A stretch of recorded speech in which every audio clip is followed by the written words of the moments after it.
Praying for America. The best is yet to come. Lord, for better or worse, this nation's economy is fueled by commerce.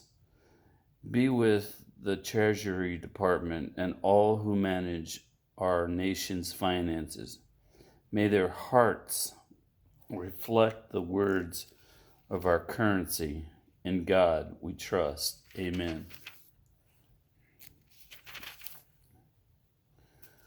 Psalm 78, 32 through 55.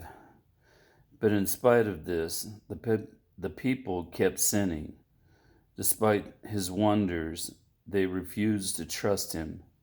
So he ended their lives in failures, their years in terror. When God began killing them, they finally sought him. They repented and took God seriously. Then they remembered that God was their rock, the Most High was their Redeemer. But all they gave him was lip service. They lied to him with their tongues. Their hearts were not loyal to him.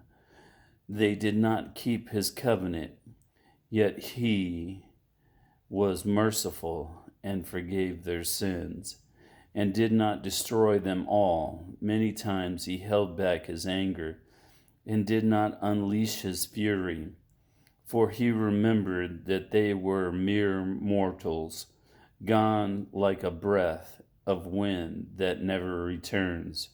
Oh, how often they rebelled against him in the wilderness and grieved his heart in the dry wasteland.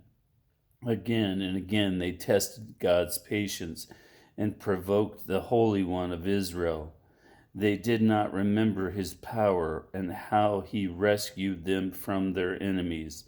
They did not remember his miraculous signs in Egypt, his wonders on the plain of Zoan. For he turned their rivers into blood, so no one could drink from their streams. He sent vast swarms of flies to consume them, and hordes of frogs to ruin them. He gave their crops to caterpillars.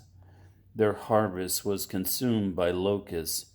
He destroyed their grapevines with hail, and shattered their sycamore figs.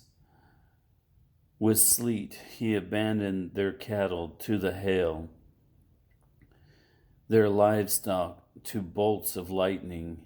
He loosed on them his furious anger, and all his fury, rage, and hostility he dispatched against them, a band of destroying angels.